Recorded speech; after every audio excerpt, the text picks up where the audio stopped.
Então o que é que acontece quando nós juntamos aquilo que mais gostamos de fazer com o serviço aos outros? Para mim, o Pedro Tanger é um exemplo perfeito disso. Ele é fundador da Academia de Artes Marciais STAT, é mestre de Taekwondo, é formador, é líder, é pai de família, entre muitas outras coisas. Convidei o Pedro para vir passear comigo a Monsanto e estou muito entusiasmado com o que vou aprender com ele hoje. Fiquem por aí, aproveitem e até já. Então, bom dia! Bom dia! Como é que é? Tudo bem? Vieste passear comigo? Vim passear Como contigo. é que tu cometeste o erro de vir a este podcast? Quem é que te enganou? Como é que isto aconteceu? Com um convite incrível, feito de forma muito carinhosa, muito personalizada e com um desafio espetacular, que não é um desafio, que é um prazer, que é vamos passear e conversar. Não deixo grande hipótese às pessoas dizerem que não. As pessoas dizem que não sentem-se mal, então não dá. Não dá. O convite é muito bom. É muito bom mesmo. Muito bom. Então a gente já se conhece há muitos anos, embora a gente não se conheça. Correto. Não é? Já estamos, o quê? Há uns 20 anos? Mais. Na boa, se calhar mais, sim. Mais. Temos amigos em comum. A Sandra, que andou contigo e andou na tua turma, não foi? No Liceu Francês? Sim, a vida toda. A vida toda, já. E então, entretanto, no início desses há 20 anos atrás, eu quis mudar de carreira e tu também. Eu acho que isto é um ponto muito interessante e em comum entre nós os dois. É que eu era engenheiro, não me sentia bem lá, não sentia que era eu e não conseguia imaginar a minha vida naquele papel. Então tive que mudar. O meu grande drive era ter um estilo de vida com que eu me identificasse e que imaginar eu chegar aos 70, aos 80, olhar para trás e ok, fiz a cena certa. Mesmo isso. E tu também foi um bocado isto, não é? E essa sensação e esse momento é real. Ou seja, eu acho que um dos pontos-chave foi mesmo olhar para a frente e pensar e ver-me com 70 anos, olhar para trás na vida mesmo, mas realmente essa imagem era assustador, não era? E dizer, 70 anos, olhei para trás e foi isto, e a minha vida foi isto.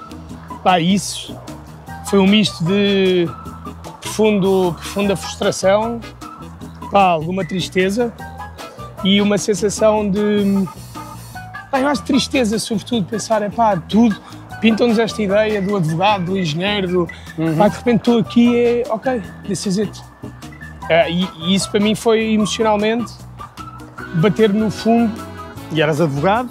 Advogado, estava numa sociedade de advogados ótima e falo sempre muitíssimo bem da sociedade de advogados onde eu estava, portanto, shout-out para a Abreu Advogados, eram ótimos. Não, podia ser aquela história do loser, que era tipo, no escritório muito mal e por isso é que eu não gosto de advocacia. Não, estava num escritório ótimo, estava nos top escritórios de Portugal. Tinha tudo para estar bem, não é? Sim. Só que era a sensação de que, isto não é para mim. E não tem nada a ver com a advocacia, ou como não tem nada a ver com a engenharia, tem a ver com o que é para nós. Completamente. Eu cheguei ali e senti, eu não vou gastar, a minha vida não é isto para mim, isto não é aqui onde eu vou conseguir ser o meu maior potencial. Agora, eu tinha as artes marciais ao lado. Já era uma paixão que tu vivias na altura? Sim, eu dava aulas. Já estavas a dar aulas? Já, dava aulas, eu dou aulas desde os 17. Então quando é que começaste a aprender Taekwondo e como é que lá foste a parar? Foi Taekwondo a primeira coisa logo? Não, primeira arte marcial? Não, a primeira foi Karatê, aos 5 anos, fiz no Canadá. Não sabia porque eu vivia, sou filho de diplomata, portanto vivia sempre de um lado para o outro. E a primeira foi Karatê aos 5 anos, ainda hoje tenho uma medalhinha que ganhei num mini torneio que eles fizeram. Portanto, tenho boas memórias do Karatê. Não pela medalha, porque até era de segundo lugar, ou seja, não é por ganhar, mas era tipo como criança, 5 anos, e ganhei, não faço ideia o que é que eu fiz. mas lembro-me desses momentos, sempre gostei muito de artes marciais e daquele espírito. Depois fiz vários karatês e judos ao longo dos anos. Eu fiz judo, miúdo, sim. Pois é isso, na escola, aquela coisa, mas nada daquilo. Mas sempre gostava de artes marciais, mas não me colei em nenhum. Sim. E depois, quando volto da Índia, aos 15 anos, volto completamente desajustado. Tive 3 anos em Goa, vivia em Goa, na Índia, e estudava por correspondência em casa. Não tinha amigos. O primeiro ano vivi num hotel, o segundo e terceiro ano já vivia numa casa, tinha um amigo, estudava em casa, portanto, a minha realidade era uma realidade... Exatamente, era duro para aquela idade, não é? Era duro, nesse sítio de criança. E era uma vida social com adultos, porque eu vivia, era o filho do cônsul, Portanto, era meio celebridade lá. Isto fica um bocadinho... não me leve a mal dizer isto desta maneira, mas era uma realidade. Era uma celebridade em Goa, porque era o filho do cônsul e toda a gente conhecia. Era uma figura muito importante ali, claro. Pá, eu fui o primeiro cônsul português em Goa, portanto aquilo tivemos muita exposição mediática. Para aquela realidade, atenção. Sim, claro. Mas pronto, a verdade é que andava na rua e era todo Pedro, e eu, tipo, havia muito esse mundo. Portanto, esse era um mundo completamente fora. Sim. E venho parar a Portugal, aos 15 anos, de repente aterrado numa vida social, imagina, de adolescentes, não sei o quê, não conhecia. Tinhas cá a família só? Eu tinha estado no Liceu Francês entre os 7 e os 10. Portanto, aqueles amigos todos, nomeadamente a Sandra e essa grupeta toda. Então foste e voltaste? Eu fui e voltei. Ok. E tanto voltei para os mesmos amigos, mas uma realidade completamente diferente. Pá, e venho completamente desnorteado de pensar as regras sociais, as coisas. Pá, já estava tudo, obviamente, em namoriscos e coisas e isto. E pá, eu à noia. E portanto, a minha autoestima sofreu com isso, porque eu senti-me muito desadequado. E a certa altura tive um episódio um bocadinho péssimo, que eu, no meio daquelas intrigas todas de adolescentes, diz que não sei o quê, a certa altura há um gajo que diz que eu lhe chamei isto e aquilo, e ele chama os amigos mauzões da Portela para me baterem, e levo uma mini sova de 5 mauzões da Portela. Foi a melhor coisa que te aconteceu na vida. Foi a melhor coisa. Foi uma história Karate Kid. Isto é um agradecimento, no fim. Obrigado. Obrigado, mauzões da Portela. Obrigado, mauzões da Portela, porque vocês mudaram a minha vida. Exato. E fiquei aterrado aí, fui para casa, lembro-me de ter estado 2 dias de cama. Uau! Nem sei se por ter sido amassado ou só porque estava deprimido. Sim. E os meus pais aí disseram, passado um tempo, etc. Olha, tu devias voltar para as artes marciais porque sempre gostaste e acho que te ia fazer bem. Dito e feito. Portanto, os mauzões da Portela, como os meus pais, tiveram bem. E havia aulas de taekwondo no Dramático de Cascais. Mas eu disse logo, taekwondo? Eu não vou fazer taekwondo. Vou fazer karatê, que é o que eu já tinha feito, que isso é que é uma arte marcial. Taekwondo é só pernas. A pessoa às vezes diz coisas, meu. Não sabe? Whatever. Mas pronto, fui lá experimentar uma aula, fiz a aula e gostei imenso da aula. Trataram muito bem, fiz um bocado de tudo, fiz isto, fiz aquilo, lá. E depois fui com o meu amigo Eric até, a primeira aula. E depois fui... disse, olha, vou experimentar outra vez. Depois fui experimentar outra vez, cheguei lá e eles sabiam o meu nome. Para mim foi muito importante, pequeno pormenor, Olá, Pedro, está bom, não sei o quê. Mas espera aí, eu não estou habituado a... Tipo, o mestre não se lembra do nome do aluno. Achei bem que não és nada, que era a realidade que eu tinha de 10%. Isto é diferente. Ele lembrava-se não sei o quê. Disse, outro nível de empatia, não é? Empatia, de serviço, de coisa. Olha, não é cedo nem é tarde. Pumbas, começa a treinar aos 15, quase 16. E aquilo encaixou como uma luva. E a partir dali foi... veio aquilo muito a sério. Treinei muito, treinei bem. Agarraste-te àquela... Agarrei-me àquilo à sério. Aquilo agarrou-se a mim, eu agarrei-me a... Senti-me super ouvido, super visto. Senti-me alguém. Seguro? Seguro, olha, muito mais seguro. Nunca mais houve mauzões da Portela. Pois, não se ia meter com ninja a partir de certa altura. Mas sabes que é engraçado? Eu tinha uma coisa que era... Uma coisa para ajudar nessa altura eu era assaltado. Sim. Sistematicamente. Sim. Naquela altura havia muito. Eu fui muito assaltado em miúdo também. Mas eu andava muito em transportes. Então estava sempre. Era puta linha, não é? Era melinho. Lisboa para sempre levar. Era sempre. Anda cá os trocos. E era sempre isto. Mesmo que não fosse, não levavam nada. A maior parte das vezes não levavam nada. Mas era um massacre psicológico. Sim, claro. E no momento em que eu entro nas artes marciais, nunca mais fui assaltado. Engraçado, energia. Uma energia só postura, qualquer coisa. Exatamente. Não sabia fazer nada, mas na minha cabeça já era Bruce Lee. Vamos aqui viver uma aventura? Bora. Porque entretanto já estamos fora da rota, então vamos à partida da rota por aqui. Já estava na hora, porque já passaram 5 minutos. Exato, já estava na hora. Vamos ver se isto está para lá acima. Conseguirmos um caminho. Exatamente. Então, tenho aqui outra pergunta, só entretanto queres continuar a ouvir sobre a tua história, mas há bocado referiste o tema do Karaté.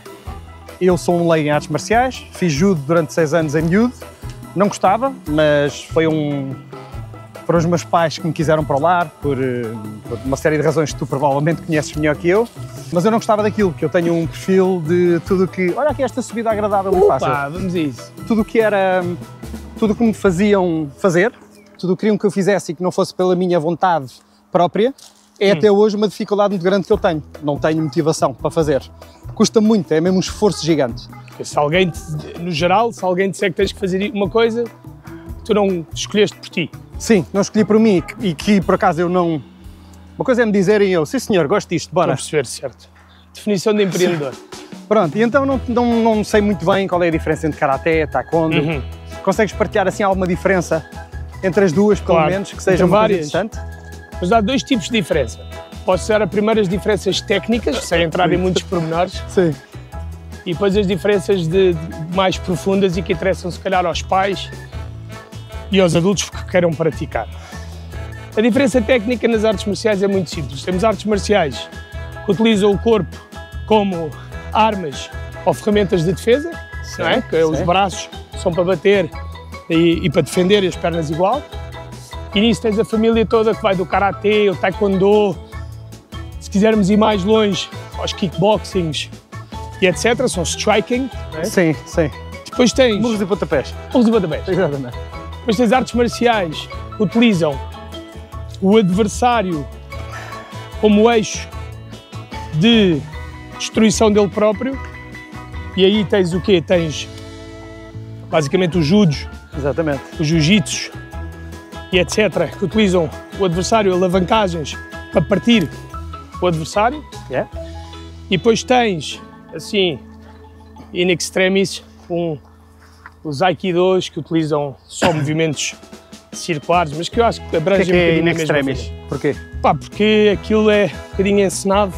Ok. E portanto é bonito, é lindo. É mais uma dança, não é? Mas são movimentos um bocadinho, mas na realidade não tem muita Quer dizer que não tem muita utilidade no fim, não é? Ou seja, como os defesa princípios pessoal... são bons, como defesa pessoal na prática depois é muito difícil funcionar.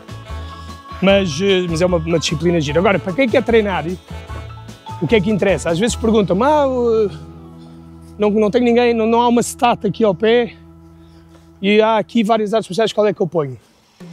Eu digo, esqueçam a arte marcial aí. Aí vão atrás, vão lá ver, vejam as pessoas que dão os treinos, vejam o ambiente que é criado lá, vejam a ética pedagógica, como é que eles ensinam, porque se é Karatê, Judo, Taekwondo ou Kung Fu é irrelevante. Se o instrutor for uma besta, pois, estou a perceber. Não ponham lá os vossos filhos. Se os instrutores forem incríveis, uns seres humanos super cuidadores, que têm como principal prioridade o desenvolvimento dos vossos filhos, ótimo, vão para aí, seja qual for essa arte marcial. Sim. Então o Karaté é muito comparável com o Taekwondo? Não, o Taekwondo, na verdade, era o Karaté feito na Coreia. Ou seja, vou dizer isto melhor. Boa, desculpa, eu sou leigo nesta matéria. Para quem quiser saber lá em casa. Exatamente. Então, obviamente que os países asiáticos, no geral, tinham as suas práticas marciais. Ou seja, práticas para treinar malta para andar à praia. Não é? E essas práticas foram sendo todas misturadas entre elas. E conforme a tipologia física deles. Portanto, na China, tens aquilo que nós no Ocidente conhecemos como Kung Fu, não é? Porque é tudo muito fluido e rápido. Eles são um bocadinho mais baixinhos e, portanto, utilizam muito braços. Sim. E utilizam muito corpo a corpo, muito rápido. Sim. Os coreanos são mais altos, grandes, muitos deles, mais pernas. Mais pernas. Portanto, conseguem utilizar muito bem pernas e especializaram-se nisso porque era um ponto de vantagem. Karatê é uma adaptação também, mas um bocadinho mais como os japoneses que tendem a ser um bocadinho mais pequeninos, um bocadinho mais de braços. Mas dependendo dentro do Japão também há uns que utilizam. Mas depois todos eles se influenciam entre eles. Agora, claro que... Mas as culturas misturam-se. As culturas misturam-se, as práticas misturam-se. Os coreanos dizem que são a origem, que as artes marciais coreanas depois dão origem às artes marciais japonesas, mas depois eles todos discutem sobre isso, porque depois odeiam-se todos e enfim, aquela história toda. Não, é que sou bom. Não, exatamente. Portanto, na prática são práticas milenares daquela região toda e que eram as práticas para preparar militares. E uns usam mais pernas, outros mais braços, uns são mais brutos, outros são mais fluidos. E é assim que vão nascendo estas artes marciais. O que nós conhecemos como Karatê e Taekwondo são coisas modernas. São nomes modernos. Sim. Taekwondo existe desde 1955. O nome Taekwondo e a arte marcial codificada como tal. Mas as práticas que dão origem ao Taekwondo são milenares. Ok. Mas o Japão ocupou a Coreia durante 100 anos e eles lá treinavam Karatê, Korean Karate, não é? Aliás, há fotografias dos americanos quando foram para a Guerra da Coreia a treinarem Korean Karate. Portanto, tudo. Engraçado. Tudo misturado. Mas pronto, depois é como tudo. Depois adoram defender as capelinhas, depois o meu estilo é melhor que o teu, depois não vale a pena entrar. Se tu pudesses aprender agora uma arte marcial, sabes esta, tudo bem, é que tu praticas. Se pudesses aprender agora uma do zero, voltavas aos teus 15 anos, ou o que fosse, tendo em conta que não podias escolher esta, o taekwondo, ias para onde? O que é que tu gostavas agora, de repente, adorava ser mestre nisto? É assim, eu já fiz muitas, não é? Portanto, já entrei em contacto com muitas. Uma que eu acho que é brutal, que é genial, é o jiu-jitsu brasileiro. Que aquilo é um xadrez físico. Aquilo, sim. As pessoas acham que aquilo são duas pessoas agarradas no chão, mas não é. Aquilo é um jogo de antecipação, é um jogo de movimento, contra-movimento, tudo para chegar a um puzzle muito giro, em dinâmico. Tudo ali faz diferença, não é? O que para cima ou para baixo, tudo é uma estratégia diferente, defesa, ele vai tentar, está-me a tentar isto, agora vou tentar aplicar esta técnica, agora vou fazer. Portanto, se eu fosse para desenvolver uma arte, tecnicamente seria talvez o jiu-jitsu. O jiu-jitsu é que eu gosto muito do striking, portanto eu tenho isso ou um kickboxing. Não. Não. O jiu-jitsu não tem. Não. E kickboxing também gostava de ter feito, só não fiz mais porque eu ainda tentei kickboxing a certa altura, mas depois o ambiente era muito underground, muito só padrões e aquilo não me cativava a nível de desenvolvimento pessoa com pessoa. Mas a nível de treino e tudo acho fascinante o kickboxing também. Só quando te apercebeste que não querias ser advogado, quando já estavas a praticar, é que tomaste essa decisão? Ou já vinha de antes a ideia de criar uma academia, já tinhas esse sonho?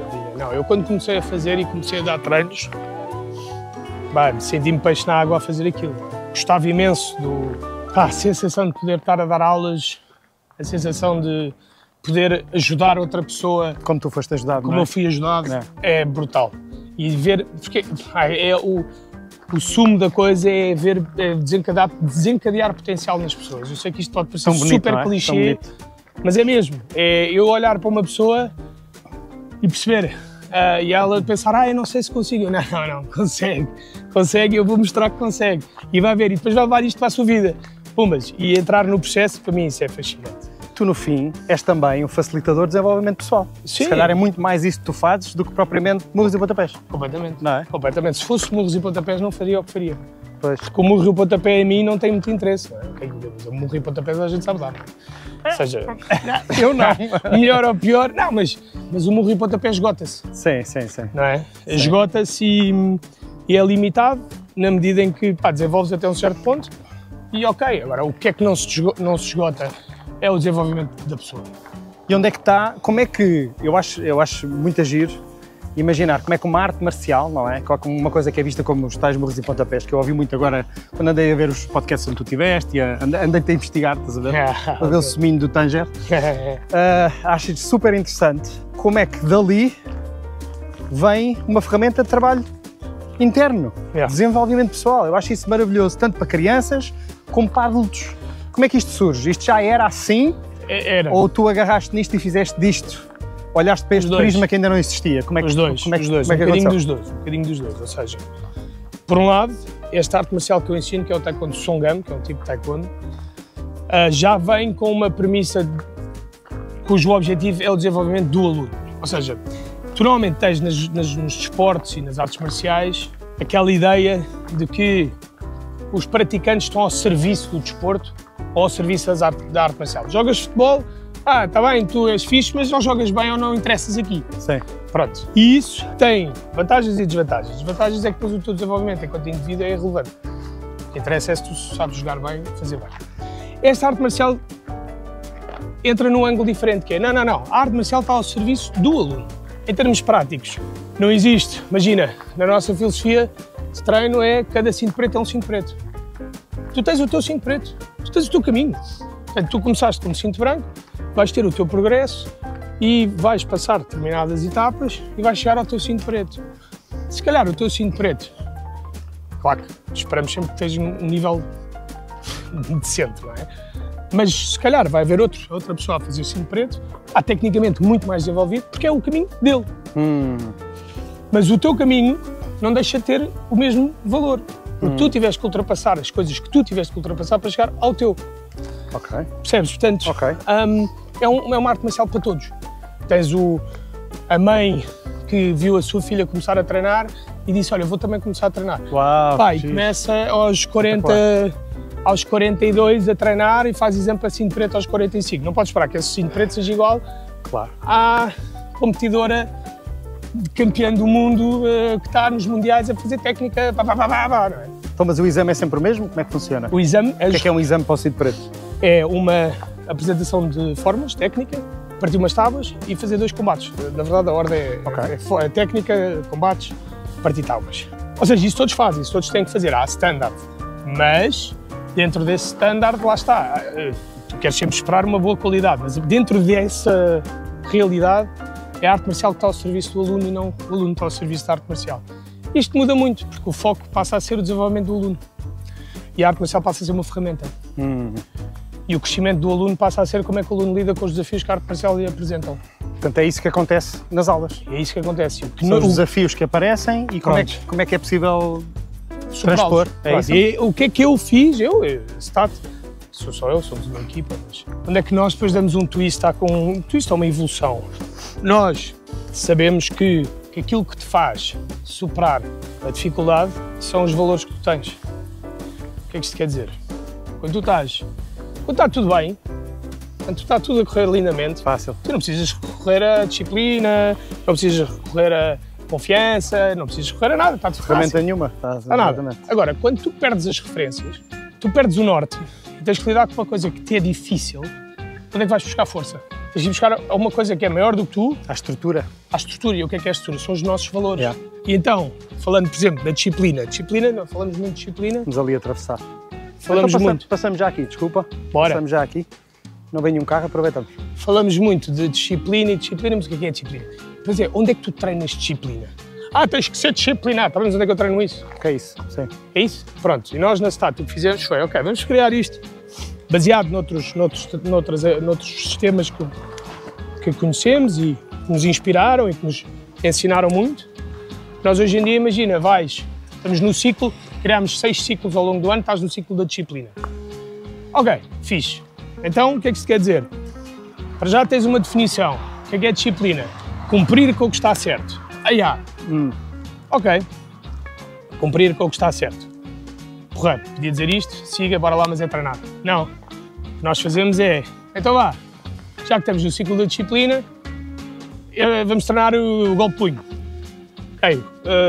Disciplina é cumprir com o que está? Todos os alunos respondem certo. As crianças, não é? Certo, ok. Então as pessoas com disciplina começam o movimento aqui, na posição inicial, e acabam com o movimento aqui. Ok? Portanto, movimento aqui e acaba aqui. Perceberam? Assim, então vá, vamos lá treinar com disciplina o movimento. Os alunos treinam. Começam a treinar e tu dizes, ok, para tudo. O que é que nós vimos? Disciplina é cumprir com o que está? Certo. O movimento começa onde? Eles aqui.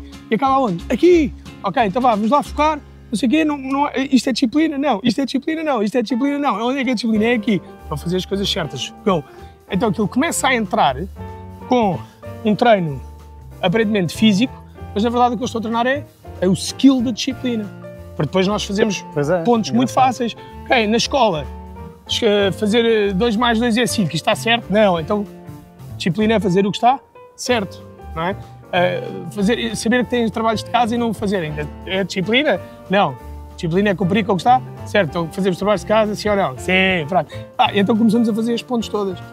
E depois, eles estão nas várias vertentes da vida deles e começam a utilizar estes são mantras, não é? São lemas. Claro. E quando tu dizes o que é que está certo, ou quando queres perceber o que é que está certo, tu sabes o que é que está certo. Pronto. Tu sabes que se tiraste o papel para o lixo e ele caiu ao lado, tens que ir lá apanhar e pôr, fazer a coisa certa, não é?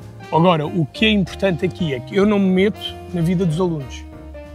Eu não lhes digo o que é que está certo, tirando estes exemplos óbvios de fazer os trabalhos de casa, mas não me entro em considerações mais na vida dos pais. Não é o meu papel e não é o nosso papel. Isto é que é importante, porque eu estou antes disso. Se falarmos de política, o exemplo que todos percebemos, não cabe a mim cumprir com o que está certo. Cada um decide depois o que, Exatamente. O que é que está certo para si. Exatamente. Tirando os exemplos óbvios. Mas fazer o que está certo. Mas façam o que está certo para vocês. Não é? E agir, porque nós trabalhamos muito com adolescentes, uma idade muito... e alguns para eles está certo. Não, mas ainda no outro dia tive esta conversa que eram uns que tinham ido para uma manif, fazer uma manif, não sei o que mais. Para eles aquilo está certo. E a única coisa me cumpre dizer, nesta estrutura, é dizer, então, se é isso para si está certo, faça e faça bem. Certo. Fazer o melhor possível. Fazer o melhor possível. Agora, se forem vandalizar, já está certo? Não. Não, claro que não. Mas isto só para dizer que o nosso trabalho é estrutural. Não é depois dar opiniões e influenciar. É só dar aqui. Porquê? Porque depois, e voltando aqui aos desafios, que é, tens de partir uma tábua. Okay? Estamos no ciclo da disciplina ainda. Tens de partir uma tábua. Vais, tentas, não consegues. O que é que tu fazes? Mais força? Às vezes é mais força, ok, parte, mas não está a dar isso. Começas a ficar nervoso, começas a ficar tipo, focus, calma, estamos no ciclo da disciplina. Cumprir com o que está certo. Está a parar na tábua. Está a parar na tábua. É para parar na tábua ou é para parar à frente lá ao fundo? Lá ao fundo, senhor! Não sei então, cumprir com o que está certo, bora, seja disciplinado, não vá a meio, vai lá ao fundo. Aí os alunos de repente alinham ali, pá, e vão até lá ao fundo. Pá, e é isto que muda.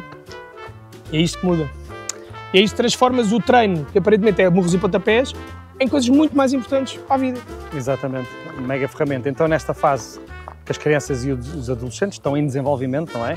Em que se calhar não conseguem ter tanta consciência da vida e dos desafios, ainda não têm essas ferramentas, ainda não passaram por muita coisa, se tudo correr bem, não é? Portanto, cedo estão a aparecer ferramentas para a vida, nos treinos. Eles no fundo estão a treinar a vida. Exatamente. Eu digo sempre que isto é uma escola de vida, porque eles no fundo estão a treinar, estão a fazer um simulacro daquilo que vai ser a forma como vão lidar com a vida, com os desafios da vida. Porque os desafios vão aparecer, sim ou sim. Claro, na vida, inevitável, uma certeza é que vão aparecer desafios. Então, e que são uma bênção também, por mais difíceis que sejam, não é? Mas já agora vai com a estrutura certa para lidar com eles. Porque se olhares para um desafio, a tábua é sempre um ótimo exemplo. Olhares para um desafio como uma tábua, é um desafio para superar. Se olhares para o desafio e criares um monstro, não é uma tábua, é uma parede. Claro. Se tu souberes, não. Isto é uma tábua, isto é para atravessar. De repente aquilo torna-se uma folha de papel. Claro. Bem, depois na vida é igual. Tenho isto para fazer, não consigo. Calma. Está à frente, não está? É para lidar com isso. Então bora. Uma coisa de cada vez. Uma coisa de cada vez. Dar um passinho de cada vez. Então, quais são as diferenças entre o que acontece lá na academia para crianças e para adultos? Como é que é o treino de adultos? Imagina que eu quero ir para lá, tenho 45 anos, nunca fiz artes marciais, fiz judo em miúdo, mas quer dizer... Claro. O que é que aquilo me vai trazer? Para já o tom, não é? Ou seja, a forma como falamos com as crianças e como falamos com os adultos, não. Nos adultos não temos tudo, ok, sei o que é agora, a disciplina é cumprir com o que está certo. Não acontece, não é? Não fazemos isto, seria ridículo. Se bem que deve haver muitas pessoas que precisavam também. Mas não, está lá, mas está de uma forma um bocadinho mais sóbria, não é? Certo. Um bocadinho mais sóbria. E, por exemplo, eu numa aula de adultos sou capaz de começar a aula a dizer, olha, estamos no ciclo da disciplina, que não sei o que é cumprir com o que está certo, portanto aquilo que eu espero de vocês agora é foco nisto, isto e nisto. Ok? Bora, let's go. Ou às vezes, está no meio da aula, os alunos, os adultos também às vezes, como é óbvio, gostam de galhofa e começam a abandalhar o treino, não sei o quê. Obviamente que às vezes eu digo, com um ar muito dramático, disciplina, cumprir, aí brincou a coisa também. Mas o tom é diferente, naturalmente, o tom é para adultos. Sim. Sem ficar demasiado autoajuda, não é? Clichê. Mas desenvolvimento pessoal. Mas desenvolvimento pessoal é muito importante e os adultos precisam disso também, como é óbvio que todos nós precisamos. Depois, o treino, acho que há um respeito muito grande pelo desenvolvimento físico do aluno.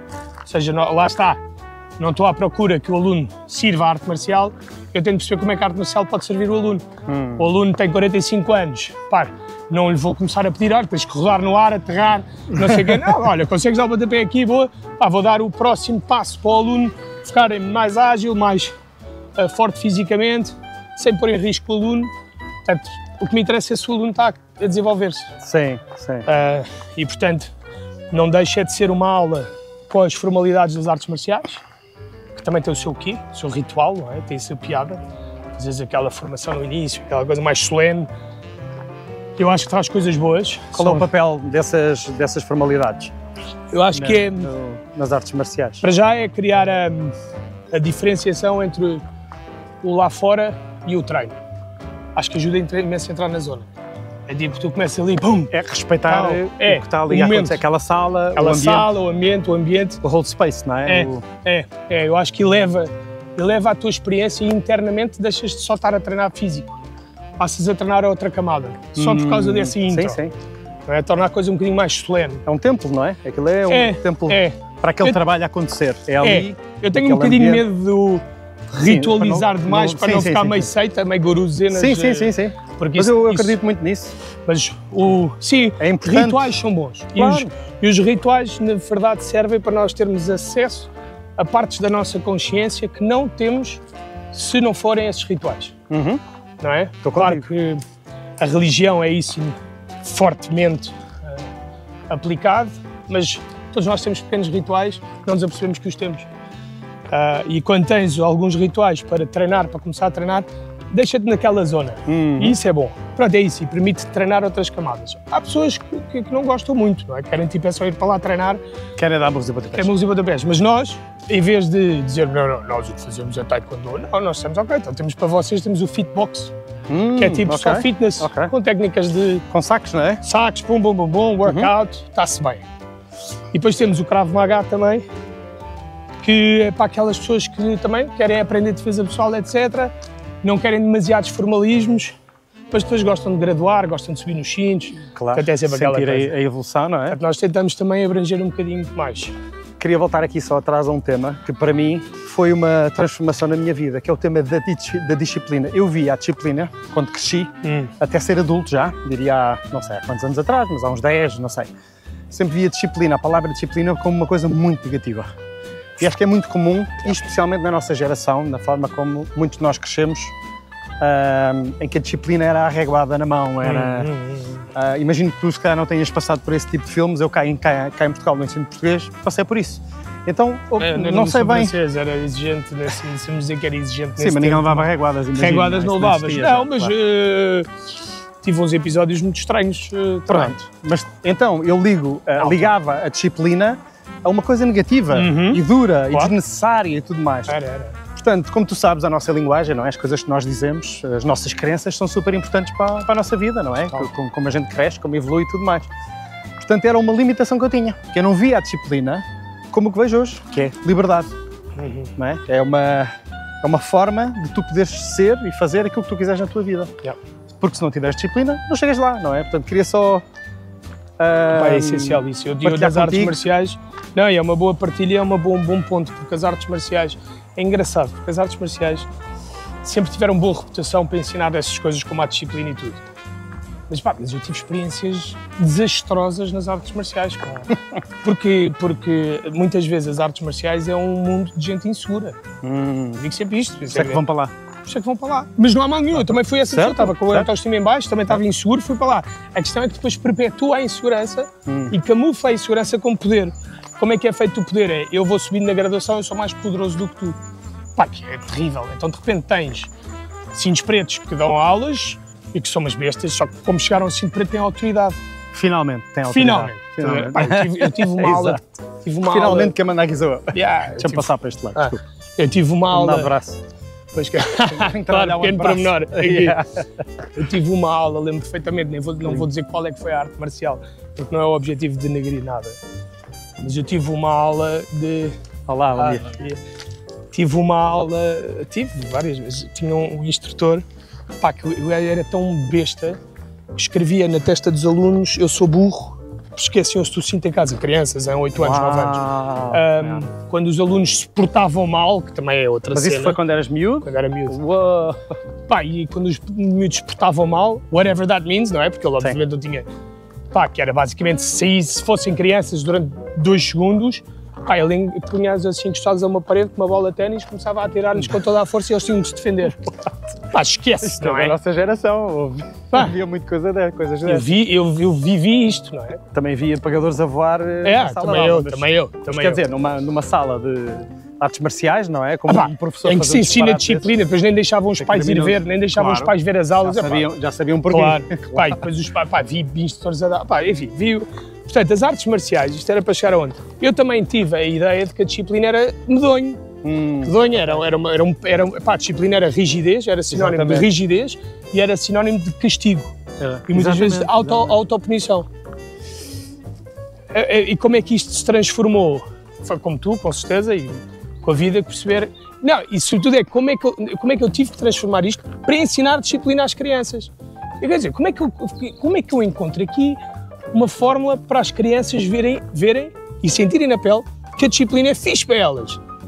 Pá, e então foi muito chique, porque eu próprio tive de desconstruir isto. Espera, calma, se a disciplina é bom, mas como é que eu ensino para uma criança? Porque a mim ensinaram que era ficar assim, cheio de medo. Exatamente. Tipo, está quieto a olhar para o professor. Eu não quero nada disto, isto não é disciplina, isto é medo, isto é subserviência. Então, pá, eu de repente estou com uma aula cheia de uma aula cheia de miúdos e não sei o que mais, e digo, ok, vamos aprender disciplina. Pá, e de repente o meu objetivo era tê-los no lugar deles, fazer as coisas todas direitinhas e buscar o plastrão, voltar para o lugar. Pá, mas tornei isso muito divertido. E explicavas, não, e vamos buscar no lugar que é para podermos treinar sem tocar em ninguém. Que vamos buscar o plastron, que é para questões de segurança, não irem uns contra os outros, vai tudo por fila. Mas não sei o quê. Depois aquela questão dos movimentos, começar isso. E de repente a disciplina é o que os ajuda a construir coisas boas. E aquilo entra, e para eles disciplina é ótimo. É tipo, não, mestre, eu faço isto assim, não sei o que mais, disciplina, isto ajuda-me a ficar mais forte. Fixe. E eu, pronto, é isto. Fixe, é? É fixe? Há muitas miúdas? Imenso. Tão bom. Maravilha. Imenso. Tem a ver com a tua abordagem, não é? Claro. Com a forma como tu... Sim. Esta forma mais humana e empática, claro, não é? Claro. E ajustada às idades e tudo mais. Acho isso... Não, imenso, acho isso incrível. Imensas raparigas, imensas... de todas as idades, e é muito giro, porque a forma como nós trabalhamos permite mesmo explorar todas as forças de cada um. É muito giro. Depois tu vais ali ver na adolescência, etc. Pá, as raparigas não têm muitos espaços onde podem também, lá está, treinar a confiança, porque a confiança treina-se. Se ninguém nos diz isto, ou tens ou não tens. Não, a confiança treina-se. A confiança é uma coisa que se treina. Treina-se fazendo coisas que se consegue fazer cada vez mais. Treina-se tendo alguém que acredita em nós, treina-se fazendo, estando num contexto que nos sentimos seguros para sermos quem somos, etc. Tudo se treina. Pá, e nós ali, na adolescência, é muita giro. Uma das coisas que eu gosto imenso de ver é quando começam na parte das demo teams e das apresentações em torneios e não sei o que mais. E tu vês naquelas idades complicadas da adolescência, pá, as raparigas e os rapazes, obviamente, também, mas como as raparigas é menos associado a este tipo de realidade, pá, mas ficam tipo, pá, brutais. Ficam brutais. Acho mesmo, tens mesmo aquela força toda, pá, é mesmo, é magnética. E tão bom que é ver os nossos filhos desse papel, não é? Espetacular. Eles com essa força. É lindo. Eu tenho aqui um tema com isto. Com este tema, agora estás a falar nisto, eu lembrei-me de perguntar sobre as miúdas, eu tenho uma filha, não é? Que é, quando eu cresci, não gostava, como te disse, de fazer coisas que não partiam de mim, ou que me obrigavam a fazer. E isso aconteceu em duas coisas. Eu fui obrigado a fazer natação, que foi bom porque aprendi a nadar bem, depois virei surfista e não sei o quê, e tudo ótimo. Mas foi mau enquanto lá andei, porque eu estive lá anos e eu testava aquilo, porque me fazia bem por uma série de razões físicas. E fiz judo também, que na verdade eu não gostava muito daquilo. Me trouxe coisas boas também, não vou dizer que não, trouxe, mas eu não gostava muito daquilo. Então, como eu venho deste sítio, eu sou aquele pai que deixa a minha filha ir atrás do que ela gosta de fazer. Estás a ver? Portanto, é muito fácil para mim ela fazer, por exemplo, andou na dança 2 ou 3 anos, ou uns 3 aninhos. Acho que a uma certa altura ela começou a não estar tão confortável em ir para lá, começou a entrar mais cedo na escola, ia muito cansada. E se ela não estava com vontade de ir, tudo certo, não tem que ir. Eu sou apologista dos miúdos experimentarem muita coisa. Estás a ver? Passarem por muitas coisas, experimentarem, não têm que ser especialistas numa só. Contudo, também compreendo da importância que tem o teu trabalho lá. Portanto, há aqui uma... Percebes? Não é incompatível.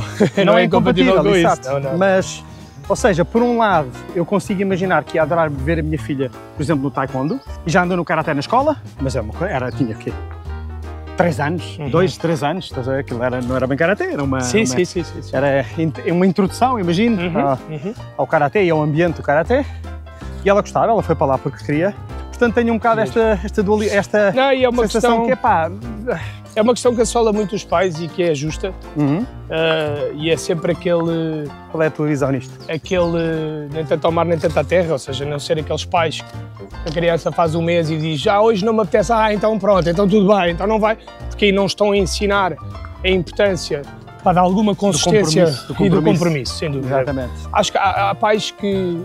Há uma rule of thumb boa que eu vejo que normalmente funciona bem, é os pais dizem, olha, este ano esta é a atividade que vais fazer, podes experimentar várias, mas vais escolher uma para este ano. Para o ano. Podes continuar, se calhar pode continuar a que tinha. Podes continuar, mas queres fazer uma, mas fazes esta, este ano vais fazer esta. Claro, se a criança ao fim de 3 meses está a odiar aquilo, claro, está a sofrer, é estúpido. Tirem, não vale a pena, porque isso nunca é bom. É importante perceber uma coisa, nenhuma pessoa aprende, seja criança, seja adulto, na verdade, se não gostar de fazer o que está a fazer. Sim. Ninguém aprende. Portanto, pôr crianças, como tu dizes, a odiar, ir para lá e a fazer, até acho violento, emocionalmente acho desnecessário. Sim. E acho que é contraproducente, na verdade. Agora, lá está, os pais têm muita sensibilidade para isto, são os seus filhos. Às vezes sabem que é preciso dar um empurrãozinho.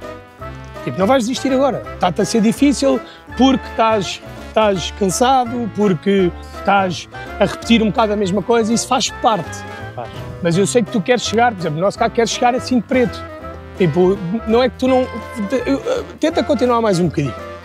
E às vezes esse empurrãozinho faz com que eles cheguem, com que eles de repente passem aquela fase, porque nós todos, isto é assim, para chegar a um objetivo, passem aquela fase e digam pau, e de repente dão um salto e... estão satisfeitíssimos de ter ficado. Foi a melhor decisão e os pais aí foram fundamentais para eles conseguirem chegar aos objetivos. Depois chegam lá à frente a um cinto preto que é épico, não é? Claro. Pronto, mas aqui é... Nível de confiança lá para cima. Claro, e ficas com uma história de contas a dizer, não, eu fiz este percurso. Capaz de fazer isto, foi muito difícil. Foi muito difícil. Não é para todos. Não, e para coisas não sei o quê. E depois, e os pais, e depois o cinto preto também é dos pais, não é? Porque lá está, porque tiveram que insistir, tiveram que empurrar. Agora, eu falo por mim como pai agora.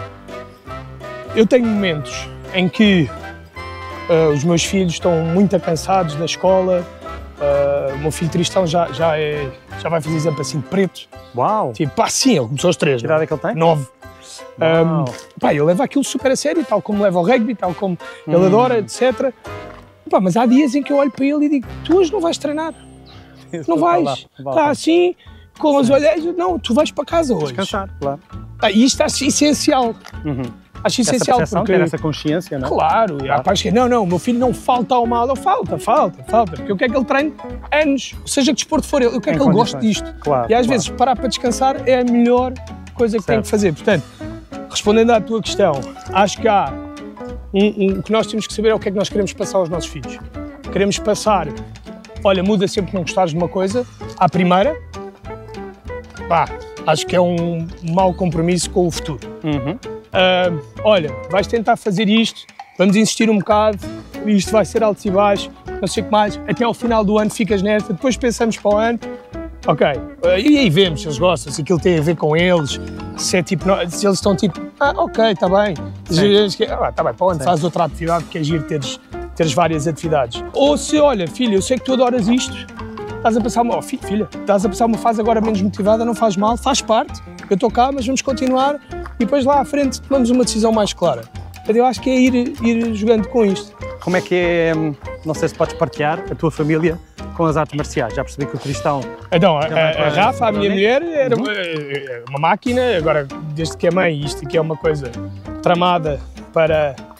Que se fala pouco, eu acho que se fala pouco e se protege pouco, a maternidade, o impacto brutal que tem a vida das mulheres em tanta coisa que sacrificam, claro, pelo amor absoluto, sem dúvida, mas quer dizer, a Rafa era uma máquina a treinar, etc. E parou toda a sua evolução no taekwondo desde que foi mãe, não é? Continua a treinar, mas quer dizer, isso faz-me um bocadinho, faz-me impressão e pena, porque sei que ela gostaria ela tinha potencial para ter sido até campeã mundial, eu acho, a meu ver, mas ela não acredita, eu acho que sim. Mas pronto, mas isto para dizer o quê? Ela é uma máquina também, muito talentosa, e os meus filhos treinam os 3, portanto o Tristão, como eu estava a dizer, quase cinto preto, vai fazer exemplo cinto preto em novembro, muito dedicado, gosto imenso. A Ulrica, que tem 7 anos, adora, a cena dele é mais o combate, vai à frente. A Sancha, adora, depois de competências à frente até tem que parar, tem que separá-la. Mas é giro ver, e a Sancha, mais pequenina, adora ir aos treinos, portanto adora, tem 4 anos, vai para lá. Portanto, tão bom. Isto para mim como pai é espetacular. Estás sempre em casa, tu? Estou sempre em casa, mas atenção, porque eu não faço, eu quero que eles gostem. Ou seja, eu não os ponho a treinar porque tenho que treinar pessoas, meus filhos, e porque, não, isso não é uma questão óbvia, não é? Ou seja,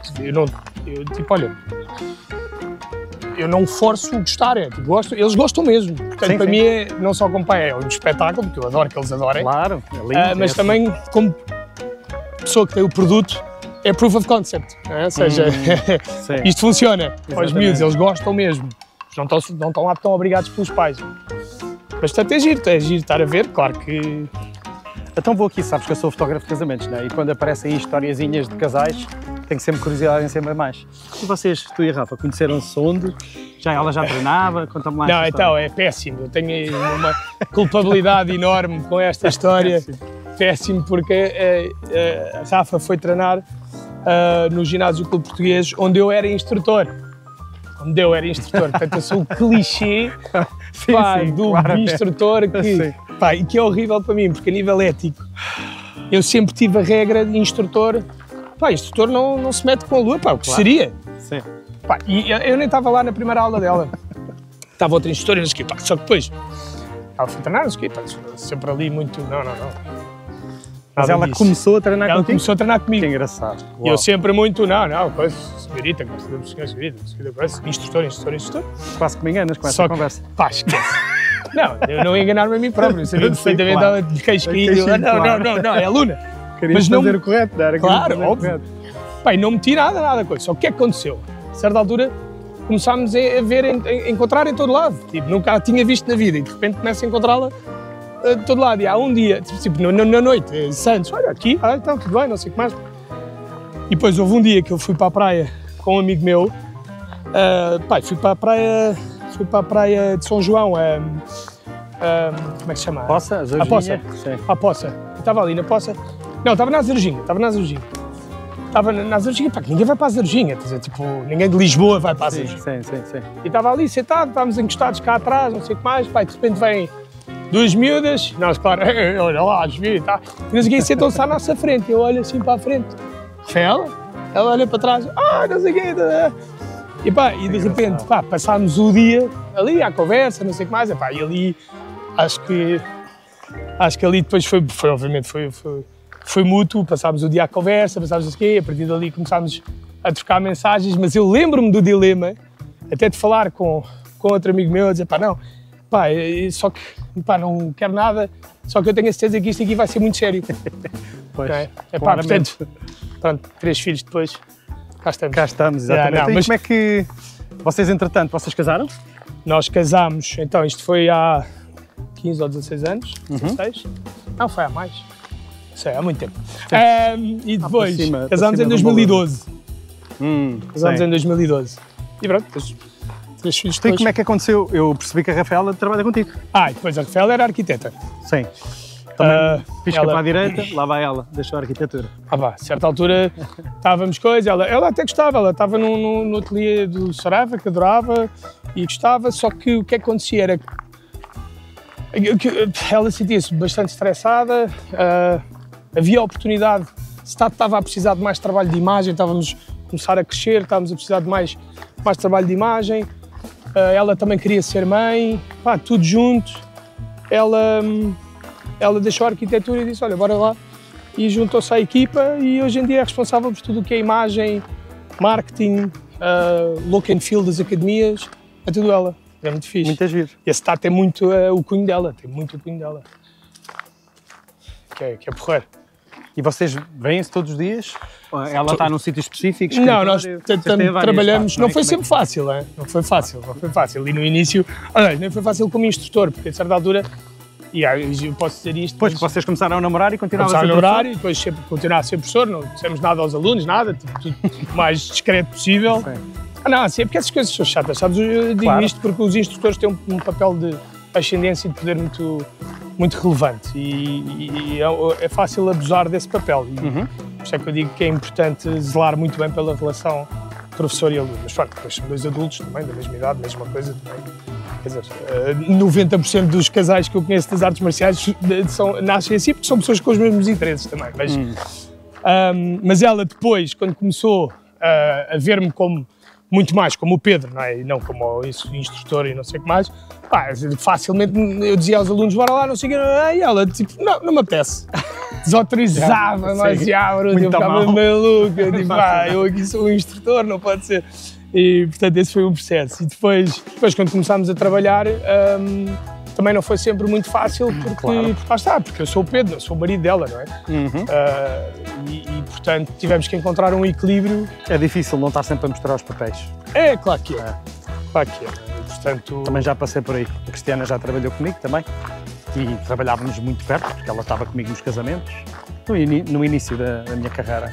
Ela ajudava-me, era a minha segunda fotógrafa. E era ela que fazia as vendas, e era ela que fazia o contacto do cliente, essas coisas todas. Só depois, mais tarde, é que fui eu a agarrar. Mas sim, engraçado, porque realmente tem os seus desafios e faz parte. Mas há casais que trabalham lindamente. Há casais que trabalham lindamente uns com os outros. Eu acredito. Acredito, é ótimo. Pá, não conheço nenhum, mas não, vou certeza que há. Vou dizer que houve fases que nós trabalhámos muito bem em equipa e era fácil, até porque foram fases que nós andávamos a viajar imenso por causa dos casamentos, então andávamos sempre a passear. Passeávamos primavera e verão sempre a passear. Portanto era ótimo, não é? Fazíamos o casamento, estávamos 5 dias a passear em Itália, depois íamos para França. Sim, portanto estávamos sempre num sítio de lua de mel, não é? Nós estávamos a viver o sonho, não é? De ser pagos para andar a passear por países e a ver coisas bonitas e tudo mais. Mas pronto, depois quando as coisas ficam um bocadinho mais sérias, quando entra o tema da gestão de negócio e não sei o que, as coisas podem ter visões diferentes, não é? Um precisa de uma coisa, outro precisa de outra e tudo mais. Mas tenho aqui um tema que eu queria entrar. Tu também és empreendedor, não é? Tu criaste a STAT tem quantas academias? 6. 6 academias, já? Queres mais? Queria abrir uma 7ª, estou a ver se trabalho nisso agora, começar devagarinho a pensar na 7ª. Muito bem, e como é que tu, quando abriste a primeira, não é? Tu quando abriste a primeira já tinhas na mente, já estavas a visualizar o que está hoje? Ou foi uma questão de oportunidades? Como é que isto aconteceu? Porque nem toda a gente gosta de escalar, não é? Não é fácil. Aliás, eu até aconselho pessoas a não escalar. E passar isto acontece em muitas profissões, não é?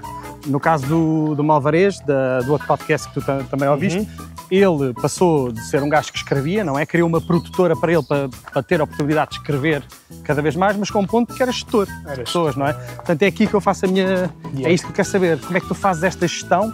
Já percebi que fazes uma boa gestão, porque estás aqui um dia de semana a passear comigo tranquilamente, não é? Estou a trabalhar. Até porque estás a promover os teus serviços para um público extremamente amplo. É o que eu estou a fazer, no fundo isto é promoção.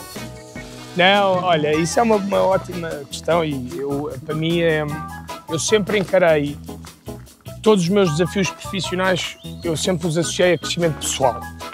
E o que eu sinto é que quando eu chego ao limite de um determinado desafio, digo, ok, já cheguei aqui, a minha pergunta é sempre, ok, então e agora qual é que é o próximo desafio? O que é que eu tenho? Não o próximo desafio de eu preciso de mais, ok, qual é que é a minha próxima lição? Como é que eu posso crescer mais? Como é que eu posso crescer, eu, como pessoa, para mim e para os outros? Queres parar aqui e beber um bocadinho de água? Quero, estava cheio de vontade. Já continuamos com a conversa. Eu basicamente encaro os desafios profissionais como desafios de cariz pessoal e porque acredito que o universo funciona assim, ou seja, nós evoluímos, crescemos, enfrentamos dores porque precisamos de aprender algo. Eu acredito que se nós não conseguimos fazer alguma coisa ainda é porque ainda não tivemos que enfrentar essa coisa, naturalmente, e enfrentar essa coisa, seja o que for, é enfrentar partes de nós que nós não queremos enfrentar. Ou não estamos confortáveis em enfrentar. Mas quando as enfrentamos, conquistamos esse espaço e entramos num novo espaço, tanto interior novo nível, como exterior. Porque eu acho que também é fazer isto. Tu abres o espaço interior, isto pode parecer muito frufru, mas tu abres o espaço interior e o mundo exterior manifesta-se de forma equivalente. E no meu caso, da STAT, toda a história da abertura da primeira STAT foi isso, não é? Largar a advocacia foi um desafio brutal interior. Quando consigo tomar essa decisão, abre-se a STAT, começa a crescer, começa a formar equipa, começa a formar instrutores, chega ali um ponto onde eu digo, ok, e agora? Porque eu já estou aqui.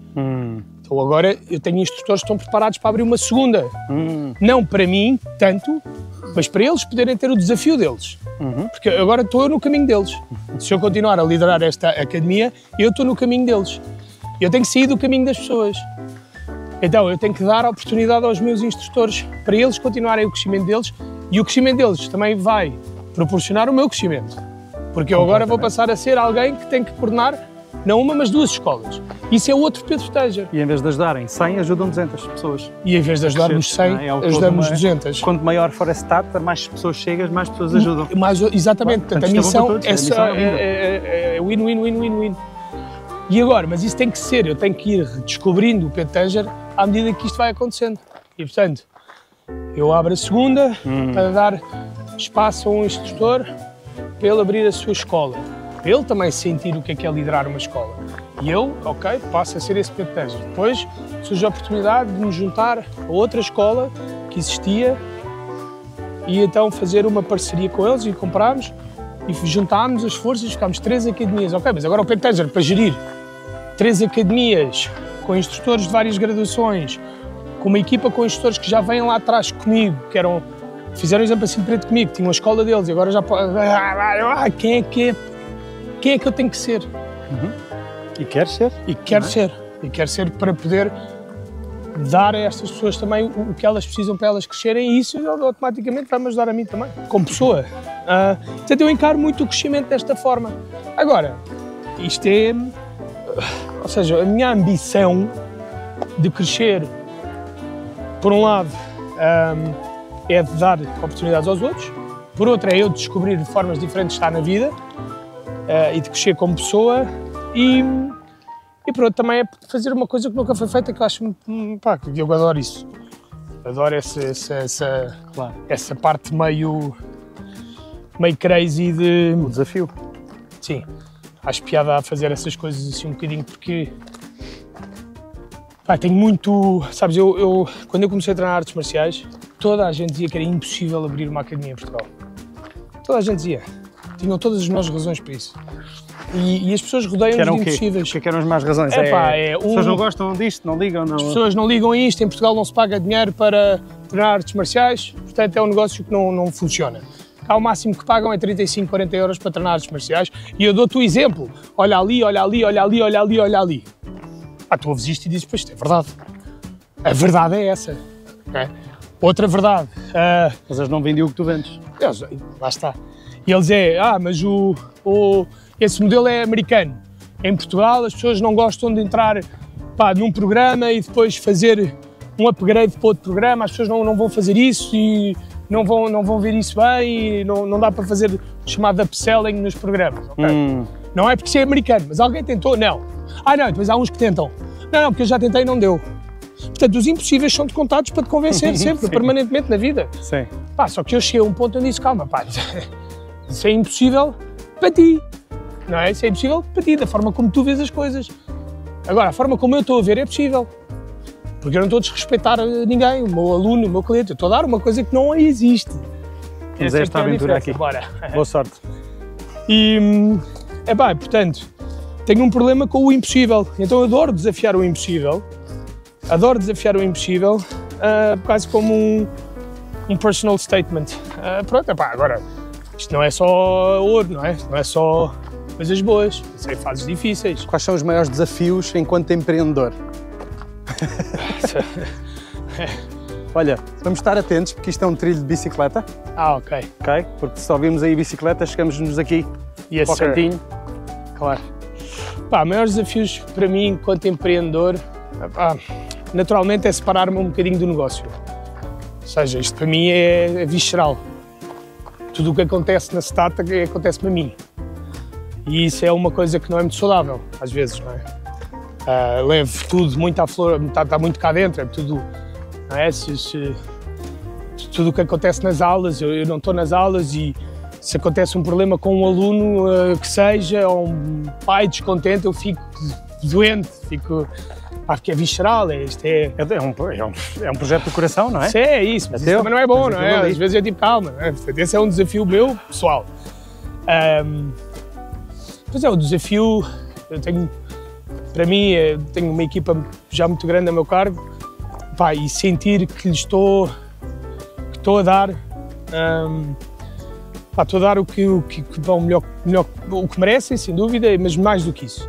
e mais o cuidado que merecem, mais do que não é só financeiramente, mas mesmo o cuidado e o care e o local de trabalho, digamos assim, pá, o melhor que eu consigo oferecer. Eu sei que isto parece super conversa da treta. Não, claro que não, não me parece nada. Claro, mas, pá, não, mas é verdade, como terem tempo, terem, obviamente, dinheiro, porque uma coisa que eu estou a criar é uma indústria, não é? Ou seja, a pessoa viver das artes marciais é uma coisa nova.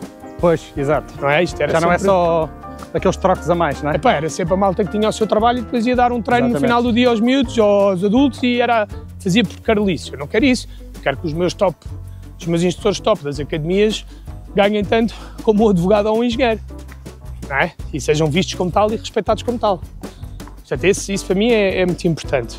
E, portanto, bem, depois é um bocado aquela ansiedade permanente do empreendedor ou da pessoa que tem isto tudo a seu cargo de, às vezes, criar monstros com os problemas que acontecem e sempre com o medo do futuro, da incerteza e a gestão disso no dia-a-dia, a gestão emocional do dia-a-dia, às vezes é difícil. Os medos todos. Pá, estás sempre quanto mais cresces, mais medos aparecem, não é? Sempre podem enfrentar medos que não acontecem, não é? Isso a nível de saúde mental é preciso ter muito cuidado e é preciso cuidar disso mesmo. Às vezes é preciso... Já viste onde é que a gente está? Espetacular isto. Estava a pensar nisso. Então, e há mais academias na indústria sem ser a tua? Artes marciais? Já existem? Depois, já há mais malta no espaço? Já, ou seja, depois de abrires a primeira, de repente já é possível, não é? Pois, exato. Mas abres a primeira e as pessoas inspiram-se com isso e bem, começam a ver, olha, espera aí que isto se calhar é possível. Vão também, e eu tive a oportunidade de ajudar até outras pessoas, não só na minha arte marcial, como noutras artes marciais, que pediram para partilhar a experiência, e eu faço com todo o gosto, e ajudei outros a abrir também as academias, mostrando o meu modelo, que isso aí, mais do que as ideias, o que interessa é a execução, portanto eu até posso mostrar todas as minhas ideias sobre como gerir uma academia de artes marciais, mas a execução é que é a chave, portanto eu partilhei com várias pessoas, etc, e outros viram, por exemplo, e inspiraram-se, e portanto hoje em dia já há outras academias aí abertas. Atenção, não estou a dizer com isto que eu fui a fonte de inspiração de toda a gente, calma, só dizer é que pelo menos viram a possibilidade e viram nelas próprias. Contribuíste? Sim, contribuí um bocadinho, pelo menos abriu aquela janela, não é? Claro. E, portanto, dentro da nossa arte marcial, felizmente já há mais, acho que são 6 pessoas que abriram academias, no kickboxing também, no boxe também. Já há muita coisa. Já abriram umas quantas profissionais, que é porreiro. Depois é giro, porque depois as pessoas, quando abrem uma academia, depois lá está, entram num espaço novo e veem que tudo é diferente do que achavam, e depois veem que os desafios afinal são novos, e eu acho que é sempre, se as pessoas querem expandir e se querem crescer, têm que sempre ter uma mentalidade de perceber que aquilo que as levou até ali não é o que as vai levar dali para a frente. Têm que adquirir novos skills, têm que adquirir novas capacidades, têm que se tornar melhores pessoas.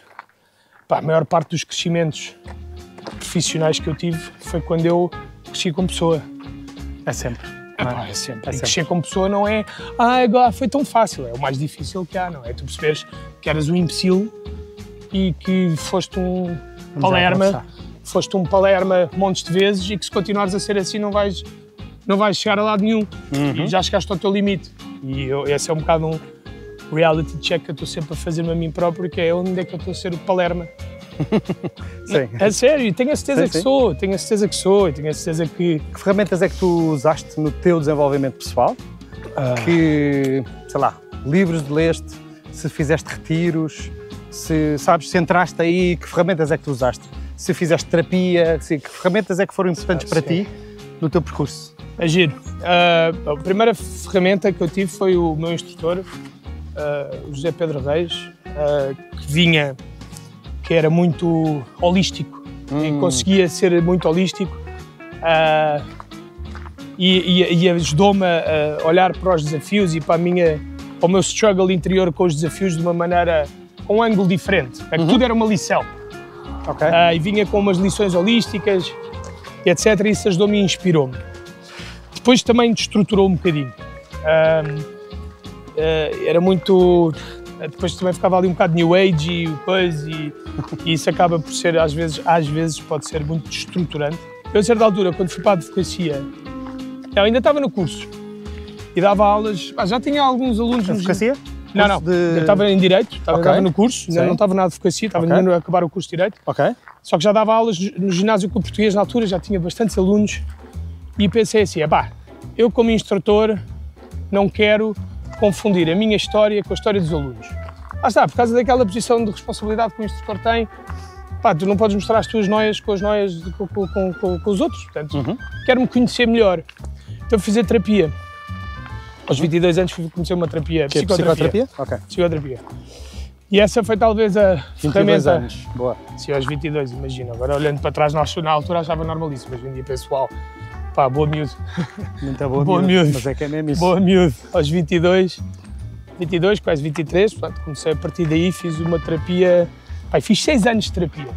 Portanto, eu cheguei, imagina, aos 28, o que me permitiu fazer a passagem toda interior da minha visão do mundo como advogado, direito, coisa, eu vou transformar, eu consigo fazer isto, eu consigo abrir a minha academia, foi também ter feito este trabalho interior muito grande e de organizar as minhas ideias e de sentir aquilo que eu realmente acredito ser a minha via, a minha autenticidade também. Não é? Certo. Portanto, 6 anos de terapia deram muitas ferramentas, aliás, cheguei no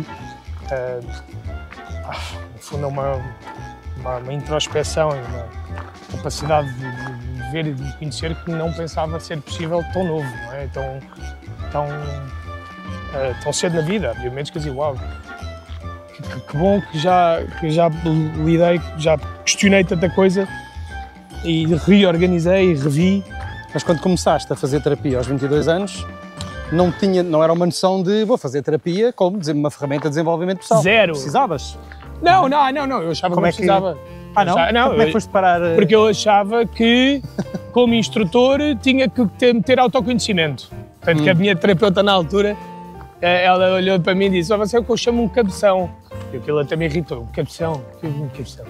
Sim, você tem tudo na cabeça, quer organizar tudo. Sim. Então, sim, qual é o problema disso? Hoje em dia olho para a festa, para isto e penso, está bem. Mas ela tinha toda a razão, ou seja, eu, no meu mundo, eu achava que ia organizar os meus pensamentos, para ter controle sobre os meus pensamentos, para ter tudo organizadinho. Claro, chapada, não é? Tipo, meu amigo, bem-vindo à terapia. Exatamente. Depois, a lição mais importante que percebi, já foi o sair da cabeça, não é? O sair de tudo é uma gaveta, tudo é uma organização, tudo é não sei o que mais. Para um sentir e um viver e um aceitar e conhecer a dor, reconhecer a tristeza. Aquele clássico, a pessoa acha que é normal, eu não estou zangado, não é? A dissonância entre aquilo que a pessoa diz e aquilo que a pessoa sente e que a pessoa pensa que é. Quer ser, mas ainda não é. Queres estar num sítio que não estás. E de repente não aceitas onde estás. Exato. E portanto, fizeste terapia? A terapia foi muito importante. Depois tive assim, ferramentas livres para não... Depois a terapia ajuda muito um bocadinho, já é uma bagagem tão grande que a partir daí começa a ser os livros e tudo, falta tudo um bocado do mesmo, não é?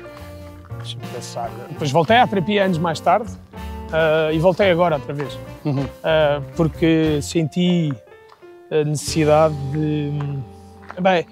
é muita carga, eu comecei a sentir que estava com muita carga em cima, já estava a ficar outra vez na cabeça, já em loops internos de tenho que fazer, tenho que acordar, eu consigo, e de repente já... Responsabilidades todas.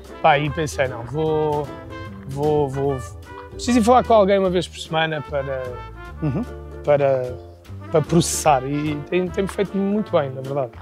Se aí em casa, se tiverem dúvidas, é das coisas mais difíceis que há, sabe? Mais contra a natura é uma pessoa fazer uma terapia, porque o nosso instinto primário é eu sei o que é que eu penso, se eu penso assim é porque é verdade. E eu não sou maluco. E eu não sou maluco, não é? Não é óbvio. Portanto, é preciso pessoas com mais força do que a média. Há um livro do Lee Scott Peck, que é O Caminho Menos Percorrido, que é excelente, aconselho vivamente a ler. que ele fala sobre isto. Foi a primeira pessoa que eu li que me fez sentir bem por estar a fazer terapia na altura. Eu achava que era, pronto, sou doente mental, fui fazer terapia e ele diz, não. As pessoas que fazem terapia têm mais força do que a média porque estão realmente a enfrentar a coisa que é menos provável enfrentar, que é a sua própria estrutura. E as suas dores? As suas dores, é. Que tanto fugimos, não é? E que um bom terapeuta te vai fazer enfrentar. É mesmo. Não é? Mesmo depois tive algumas experiências um bocadinho fora da caixa, hoje em dia já se pode falar mais, mas que foram uma sobretudo, que foi bastante impactante, foi com os famosos cogumelos, com a psilocibina. Sim. Não é? Tive uma experiência conduzida por alguém que eu confiava muito e que me deu, por acaso foi engraçado, porque foi ao mesmo tempo que estava a fazer terapia, sempre com muito medo, não é, dessas experiências. Se foi feito da forma certa, no sítio certo, com as pessoas certas, e saí lá com uma verdade muito profunda, que foi: o direito não é o que eu quero para mim. Isto não é a minha história. Eu não estou a viver a minha história, isto não é o meu caminho. Eu estou a viver o caminho de outras pessoas, fair enough, nada contra, mas este não é o meu. Então essa experiência já foi há uns bons anos.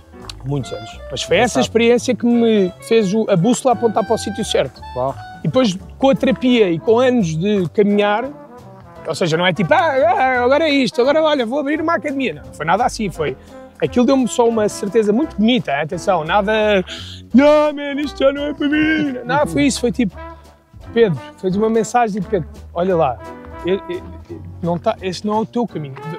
Este é o teu caminho, tipo, e apontou-me claramente para o mundo das artes sociais, para o ensino, para isto tudo que eu faço, na verdade. E isso ajudou-me imenso a ter, mas foi uma clareza interior muito importante e que me deu força para perceber, ou seja, eu senti realmente, ok, eu eventualmente tenho que ir para ali, não sei a como, mas esse não sei a como é tramado. Incrível como uma experiência apenas desse género pode-te ajudar a mudar a tua vida, não é? Pode. E encarrilás no caminho certo.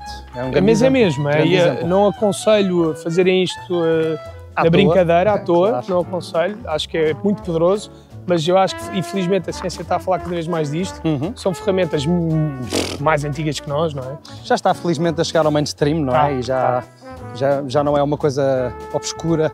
Antes era considerada uma coisa de drogados, não é? Exato. Acho que já não é. Acho que é brutal. Pelo menos a partir da nossa geração para baixo, não é? Para os mais novos também. Sim. Já é visto como aceitável. Agora, volto a dizer, é pessoas certas, ambiente certo, sítio certo, com a responsabilidade certa também.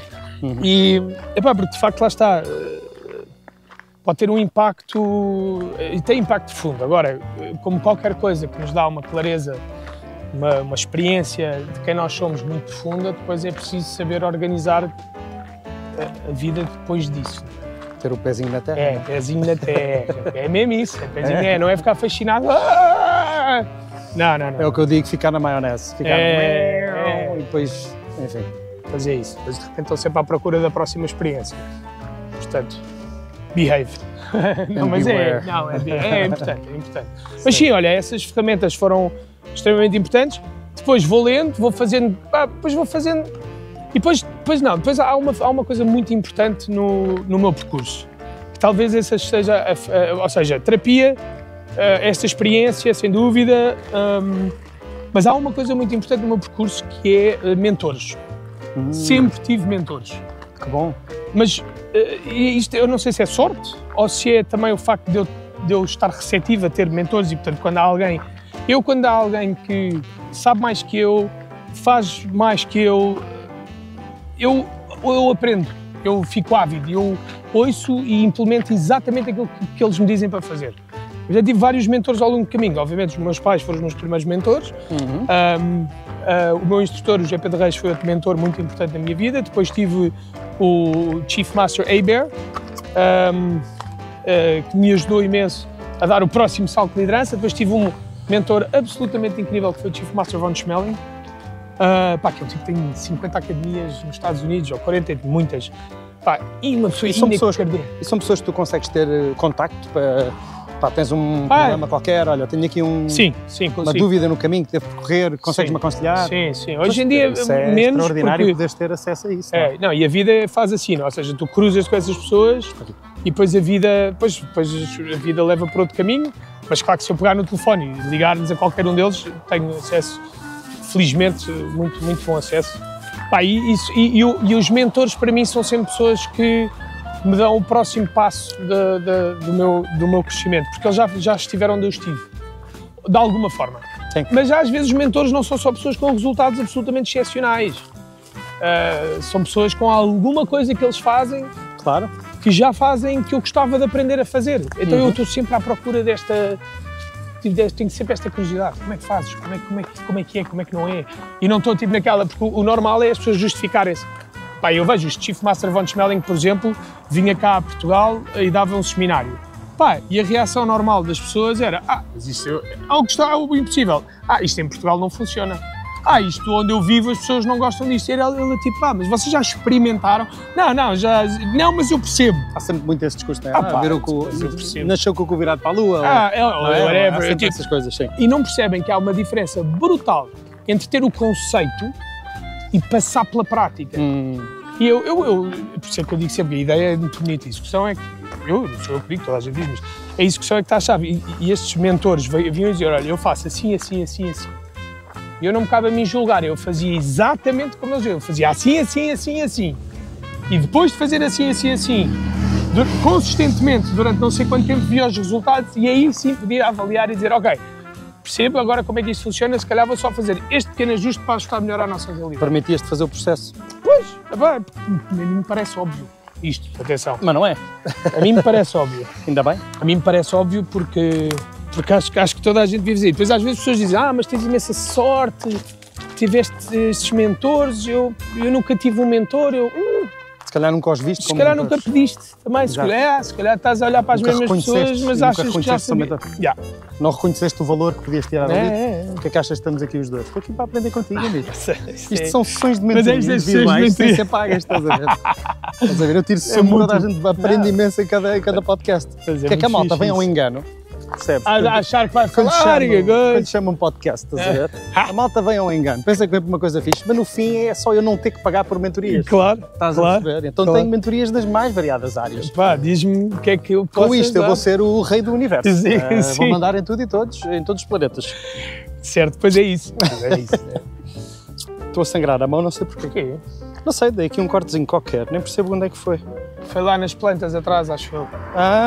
Pode ter sido. Foi. Muito bem, caro amigo. Aqui estamos nós, sem tema. Sem tema. Também é bom. Às vezes a vida é sem tema, não é? É verdade. Os famosos platôs. Estivemos aqui em off a falar de desportos e já chateei aqui mais um amigo para experimentar ir andar de bicicleta. Está tramado. Não. Prometo não te chatei mais, vou deixar do teu lado, estás a ver? Eu uma pessoa, depois é isto, né? As personalidades, eu tenho medo de experimentar, não é? Porque depois, se gostar... Ainda bem, se gostares é bom sinal. Se gostares é bom sinal. Depois começa a fazer... Não, mas é fixe. Estamos a falar disto porque é importante ter coisas que nos recarreguem as baterias, no fundo. Pois é, verdade. E como empreendedor... Pois é isso, estou à procura de uma coisa para... não tens nada? Não fazes nada? Eu tinha alguma culpabilidade porque achava que treinar, ir ao ginásio, treinar, etc., era o meu tempo free para fazer isso, portanto já estava a usar isso, não podia ter em cima disso mais Só que, olha, graças à terapia, mas cheguei à conclusão que afinal, que o treino para mim é parte da minha profissão, não é? É mais uma coisa associada à minha profissão. Certo. E por mais que eu goste, é uma tarefa que eu gosto muito daquilo que eu faço, portanto, mas treinar faz parte desse mundo. E então eu preciso, e depois não me recarrega, porque eu não sou só isto, não é? Pois, eu preciso de mais. Não estás na rua, não estás na natureza, não há assim... Não estou a abrir, é isso, e não estou a abrir muitas partes de mim não estão a ser exploradas e a viver, e é importante ter isso, até para depois ser melhor profissional também, melhor mentor e melhor tudo, melhor pessoa. Não é? Certo. Portanto, agora estou um bocadinho à procura... Então só fazia ginásio? Faço ginásio, crossfit, taekwondo, obviamente, não é? Claro. Ainda compito. Agora, Não sei se compito, não sei. Eu todos os anos digo que deixo para deixar de competir. Sim. O ano passado fui campeão europeu. Uau, parabéns! Cena! Mas fui campeão europeu e depois fiquei em terceiro lugar no mundo, não é? Portanto, pá, sim, mas só que lesionei-me também, portanto foi assim Pá, lesionei-me forte e feio e tive 6 meses a recuperar. A competir?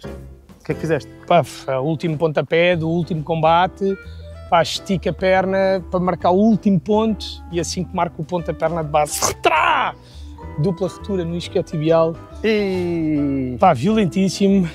Lá está, que é... Nós tivemos uma ida para lá, que foi, nós apanhámos não sei se te lembras o bug que houve da Microsoft de segurança, que parou os aviões todos. Foi agora há pouco tempo? Há um ano, foi há um ano. Sim. Pá, nós apanhámos isso assim que chegámos aos Estados Unidos. Então todos os voos de Chicago para Phoenix, que era onde nós tínhamos que ir, foram cancelados. Pá, de repente estamos por nós a ter que chegar a Phoenix e pá, eles dizem, não se preocupem, temos aqui um voo para vocês na quinta. Eu, na quinta? Isto era segunda, isto era domingo. Não, é segunda. Na quinta eu compito. Não posso voar na quinta. Pois, olha, não sei, então tenho que arranjar solução. Então foram. Como é que foi? Saímos do aeroporto às 4 da manhã, fomos para um hotel, às 6 da manhã estávamos de pé nos computadores à procura de alternativas. Pá, conseguimos um voo na quarta-feira a partir de... como é que se chama aquela... a do Rocky, pá. Não sei. Estava a faltar a cidade. Lamento. Estupidez, pá. Cidade das escadas, onde ele sobe as escadas. Detroit? Não sei. Não. Whatever. Eram 8 horas de carro de lá. Sim. Estupidez, agora está-me a faltar. Pá, então tivemos que alugar um carro, um mega SUV gigante, uma carrinha, basicamente, americana. Pá, então fomos de carro, 8 horas, foram 9 horas, na verdade. Até lá, pá, depois apanhámos o voo, pá, chegámos quarta-feira à tarde em Phoenix, de rastos. Pela adrenalina, pelo stress, Tudo, cansaço da viagem, estávamos de viagem desde segunda, eram quarta-feira, mais jet lags, mais isto, mais faltas de dormir. Pá, no dia seguinte, quinta-feira, acordo de manhã, para competir ia competir às 11, acordo doente, literalmente doente, está todo constipado, todo... Tipo, se eu não tivesse competição naquele dia, tinha passado o dia na cama, sem dúvida, não é? Mas pronto, lá a minha equipa me motivou, bora massa, lá levantei. Puseram a música do Rocky, claro. Eu levanto-me da cama, bora! Clichê máximo, mas foi divertido. Muito bom. Pá, vou competir. Pá, fiz a minha parte da apresentação técnica, que supostamente era dos meus pontos mais fortes. Pá, foi miserável. Depois a parte da combate com bastão, que também era um dos meus pontos mais fortes. Combate com bastão? Sim, é um bastão assim, pequenino, de fofinho. Pá, é super rápido, é muito divertido. É o quê? Para marcar pontos? Para marcar pontos. Okay. Pá. E pá, que supostamente é onde eu sou também bom. Pá, perdi redondamente, horrível, péssimo, sem explosão nenhuma. Pá, e depois chego ao combate que nem era para competir. Eu era tipo, nem era suposto participar e tal. Não estavas a acreditar nada naquilo? Mas já estava, naquele ponto já estava mesmo zerado. Estava mesmo para casa, sim. E depois, está bem, vá, vou competir, vá, bora. Pá, vou competir. Começo a competir, depois a minha equipa junta-se toda ali, nós competimos em palco, pá, no Mundial, na minha divisão. Pá, começa a minha equipa toda aos gritos, bora, Master, bora! E eu, pus o chip lá, bora, tá! Pá, ganho o primeiro combate, ganho o segundo combate, o terceiro combate, não sei o quê. Pá, depois fui para ali acima, depois fui disputar terceiros e quartos, perdi com o campeão do mundo, um mestre brasileiro, Dimétrio, pá, tipo 5 estrelas. Pá, mas era a primeira vez que eu combatia com ele, pá, tipo, é desta altura enorme, eu vi tipo, Uau! Mas pá, ele foi impecável, grande combate, correiro, comecei a ganhar, e depois eu fui para terceiros e quartos, e pronto, depois terceiros e quartos, estava a ganhar, e para finalizar o combate, e pronto, o último pontapé estico, a perna de base, pá! Foste? E fui. E foi muito duro, porque essa lesão, pá, sabes que é um bocado, senti que entrei no too much, fui longe demais. Pá, ou seja, atingi muito longe, fiquei terceiro do mundo, bolas, mas será que, pá, mas depois a queda foi muito grande e isso não foi bom não foi fácil de gerir, nada, depois fiquei incapacidade de treinar, depois essa lesão gerou outras lesões, pá, então foram 7 meses, eu estou a sair da lesão, nós estamos em fim de maio, portanto, em abril comecei a conseguir voltar a treinar, tive que fazer uma intervenção nas costas, neurocirurgia, bababá, uma série de coisas. À sério, não, aquilo foi um... Pronto, então, isto tudo porquê? Porque eu tenho exame este ano para 7º Dan, é 7º grau de 5 preto. Portanto, tudo isto junto, isto vai chegar aonde? Olha, vou fazer, pronto, fiz exame agora, o último, vou fazer exame para 7º Dan agora em julho e ainda não decidi se vou competir ou não. No Mundial, note-se. Ok. Então, e este tema da competição, eu nunca competi nada da vida. Não sei de onde é que isto vem, talvez de insegurança, não faço ideia, mas nunca gostei de me meter em competições. Os desportos que eu fiz, normalmente são desportos individuais, o surf, o skate, andei de patins, sei lá, bicicleta, ténis, nunca são desportos individuais, nunca meti em competições, nada. O que é que achas que a competição traz? Porquê é que tu gostas disso? Pois, tens a idade que tens, não é? Já não vais para novo. Para ter juízo. Idade para ter juízo, mas ainda gosto. Esta máquina é para aproveitar enquanto gostamos. Não, e epá, às vezes a pessoa acha, já tenho 42, epá, e depois pensas, mas o que é que isso quer dizer? Tipo, claro. Tentar aqui funks mentais também, às vezes, claro que eu não compito só, eu compito na divisão dos Masters, calma. Claro. Terceiro do mundo dos velhinhos, calma. Masters é a partir dos 40, é isso? É, tens 40. Okay. Tens 30 a 40 Masters e tens 40 a 50, e 50 a 60, e 70 a 80, até giro, temos competições para todos. Mas é sempre muito exigente, eu pensava que chegavas a esta idade aos 40 e os rings eram uma vergonha, tipo, era só, pá, uns velhos, são todas umas máquinas, eu tipo, pronto, olha. Mas portanto é um nível competitivo ainda muito incrível. Alto. Mas isto para dizer o que é que a competição traz? Epá, a ti. A mim, claro. É uma boa pergunta, é uma pergunta que eu acho que me faz... Epá, tens várias coisas. Uma é o sentimento que estás a fazer as coisas muito bem feitas. Ou seja, estás a levar a tua arte ao ponto de estás a desafiar tu e os outros são os melhores dos melhores. Estás a ver? Então estás ali a ver como é que o teu craft pode ser ainda melhor dentro dos melhores. Certo. E, portanto, isso dá um gozo do caraças. A mim dá-me um gozo do caraças porque, pá, tu queres aquela vontade de ser o campeão, é uma vontade de eu vou conseguir fazer, pá, o que ainda não consegui fazer até aqui, mas vou conseguir fazer agora porque treinei para isto. Pá, e depois os outros, que somos todos muito amigos hoje em dia, não é? Mas, pá, também está a fazer o mesmo, portanto, essa dinâmica é gira. Pá, é muito positiva e, sobretudo, nós temos uma cultura de competição muito positiva. Isso eu gosto. Portanto, esse pôr à prova é muito fixe. Pá, e depois é isso, a competição faz-te ficar muito bom. Porque focas-te naquilo que estás a fazer ao máximo. Dá-te um propósito, vais competir, vais estar à batatada com gás, é bom que estejas no teu melhor, não é?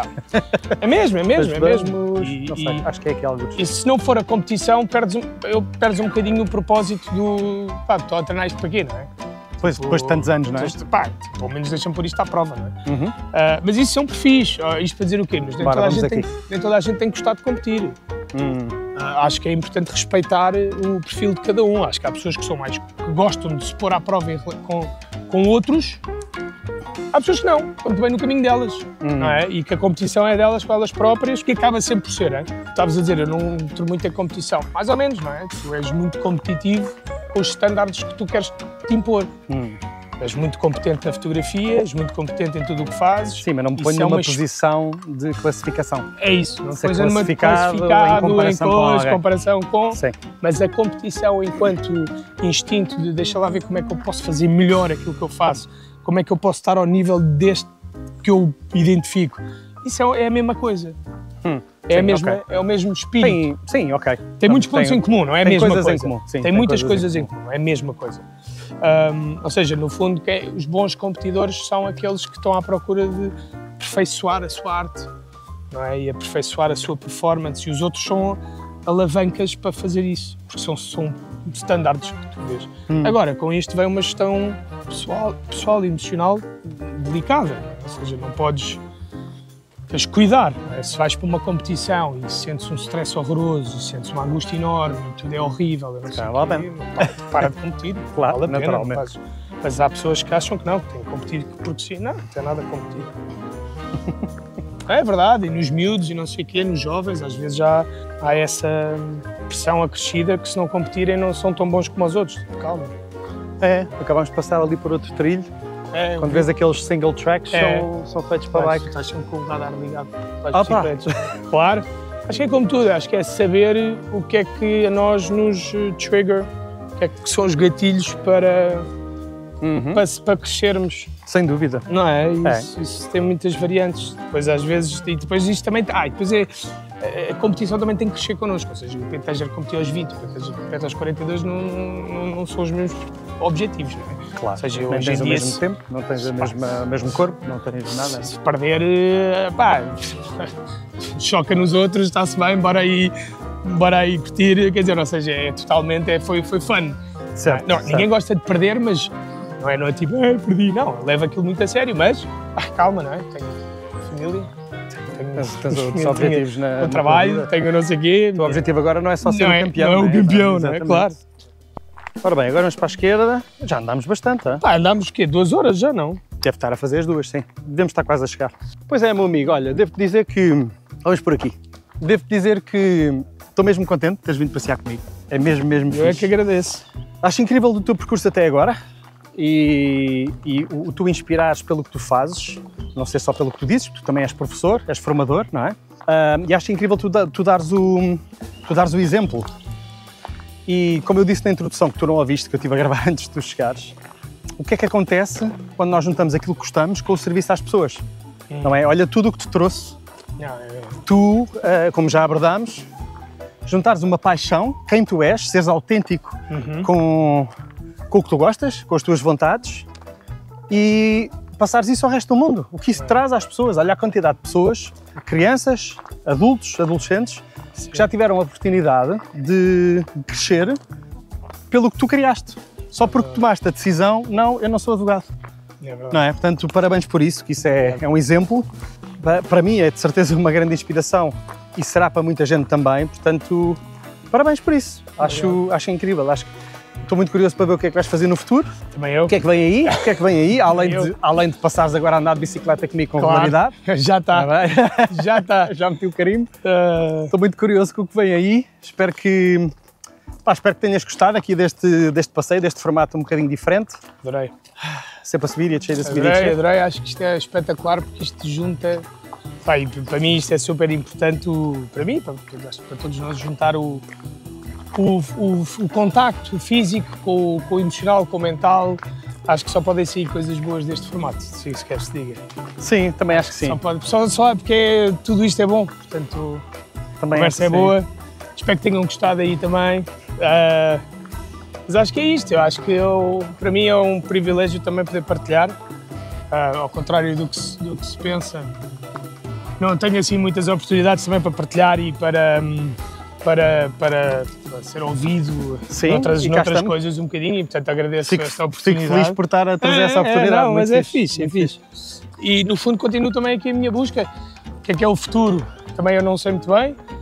Mais uma academia aqui, mais uma academia ali, mas acho que, no final, é sempre o serviço aos outros, respeitando muito bem o que é que as pessoas procuram e tentando encontrar como é que eu posso ser útil. Acho que, no fundo, é isso. Maravilha. Agora vou-me despedir aqui desta malta, que eu nunca sei fazer, mas espero que tenham gostado. Acho que foi uma conversa muito fixe. Acho que aprendi imenso. Ganhei aqui um novo amigo, que já conheço há muitos anos, mas ainda não tínhamos privado. É verdade. Portanto, é a primeira vez. Curiosamente. Portanto, malta, até à próxima. Apreciem, fiquem por aí e mais virão. Fiquem bem. Tchau. Até já.